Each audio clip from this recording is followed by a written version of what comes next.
situation is what it is, and Nash looked like the faster of the three, which is saying something. Now, in theory, they're coming out to save Sting from DX and Triple H. Well, I forgot DX came out first. Okay. DX comes out first. Got it. Road Dogg, Billy Gunn, and Six Pac. They looked worse than Hogan, Hall, and Nash. They just. You didn't need the run-ins. Didn't need the run-ins. In my opinion. And then Shawn Michaels comes out, does a super kick on Sting, which I kind of liked. I think if you just do the Michaels thing, okay, great.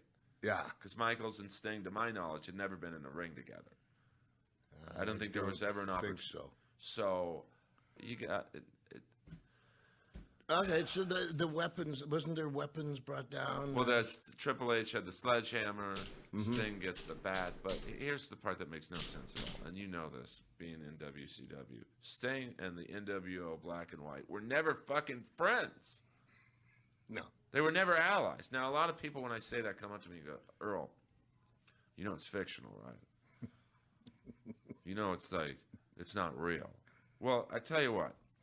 When I watched the movie Predator, I know there's not an actual fucking alien shooting people in the trees, but I still like the storyline to match. Yeah, gotcha. I know Carl Weathers and Bill Duke weren't actually killed by lasers hitting them in the head, but I want the storyline to sync up. Yeah. So for the money that you paid. Yeah, it's like seeing the NWO come and rescue Sting was like seeing the Crips rescue the Bloods.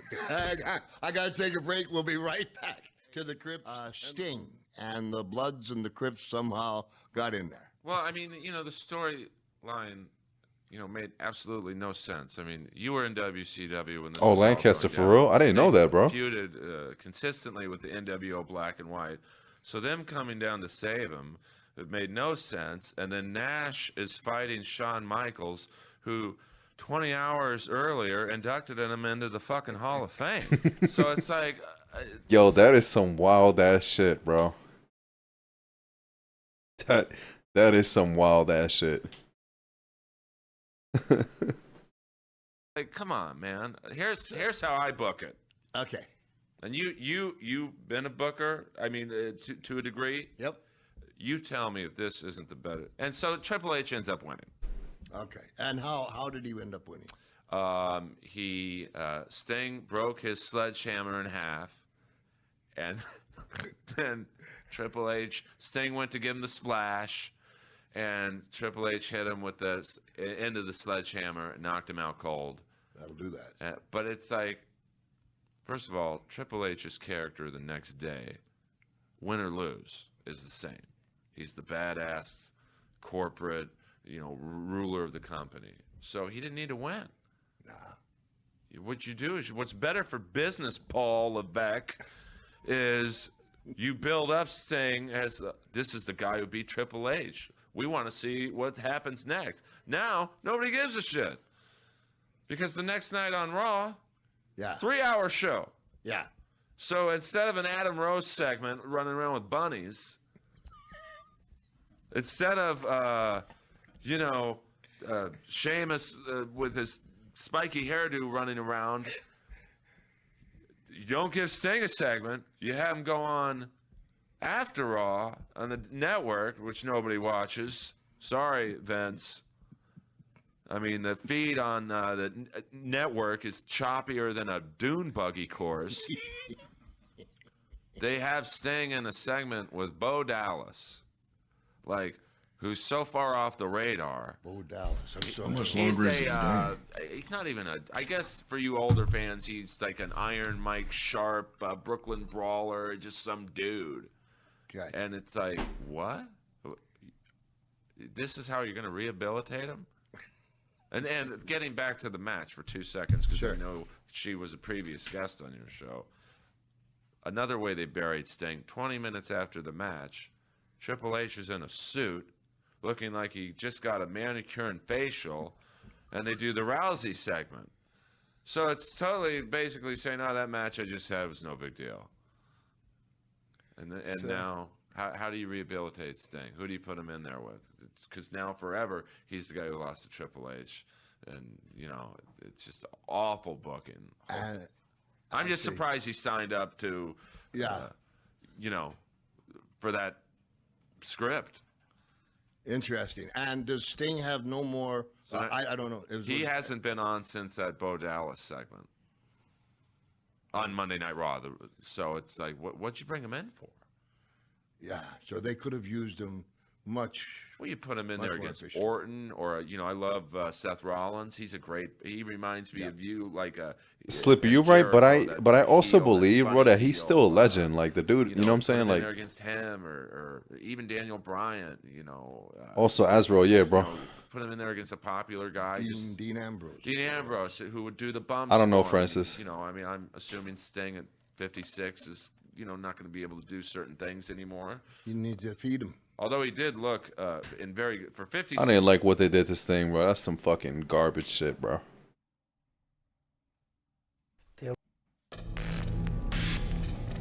Was it who or Barbarian that bit the guy's nose off? I think it was Haku. Yeah. I tell you, I could never figure it out. You know, you look at Haku, and people would pick a fight with him. And I mean, if you walked in a room with 100 people and you saw Haku, that'd be the one guy you wouldn't want to. Well, the guy, and he is the greatest, nicest guy out of anybody. But man, if you pissed him off, holy cow! They were drinking at a bar. We weren't there. We were on the tour, but we weren't there. And they went to this one bar, that bar. McMahon wanted to make an example. Racial comment about him. And he, of course, took offense to it. They challenged him, and he wiped them out. You made a couple appearances on air in WCW. That's how boring the shit is, bro. I'm literally playing wrestling shoot stories, man. Player reinstatement vignette. And the other was Yo, Carl, bro, I be laughing my ass off, man. Jim Duggan at NSYNC. Yeah, wow, what was it? Yeah, I was so nervous. I mean, like I said, especially with that match, you know, knowing. I was eating something.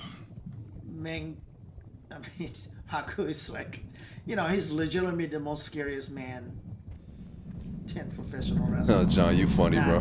That I have experienced. I have seen. Cooks, take care, man. I think Colonel Parker. At least it wasn't death. Another manager. He had Keeping it 100, yeah, bro. Are you talking about the one to where Baltimore. a wrestler got killed I there? remember we went out to eat. I think it was Bruiser Brody, right, or some shit. Wait, which way did I come out? That way? Surrounding man. Yeah, Brody. Brody got stabbed up there by somebody. Check some real quick. White hanky waving at the cops. Slippy, you're right about that. Shoot, man. You know, I see Meng, gentlest man ever. I mean, he loved holding my babies. When my kid would come to, you know, we were all, because we were like a big family at Disney when we were doing Disney taping. Bro, this is a whole, like, Kindest man. different level. So is This shit Barbarian. is lame as Yeah, fuck. Henny, I heard about that. But, Fucked up, you know, man. PR is they're crazy, just bro. Scary, right? I mean, you can hit them over the head. Cause you know they used to break coconut with their head, so you can mace him and they'll look at you.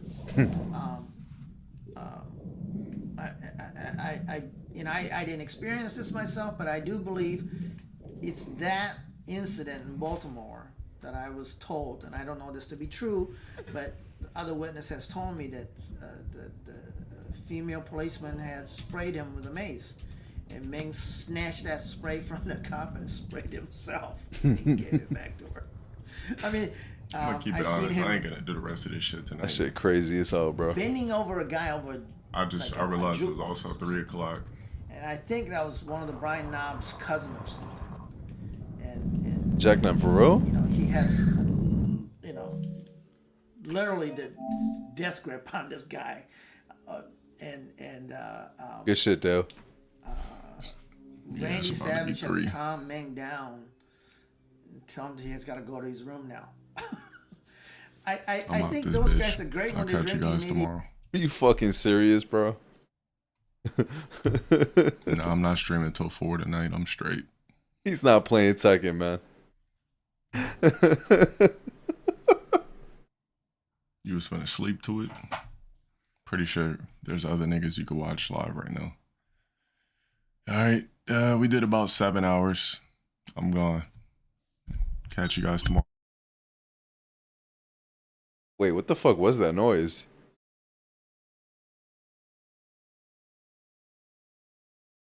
All right, yo, much love to you guys, man. This motherfucker really not playing Tekken, bro. That's crazy. That's some wild ass shit.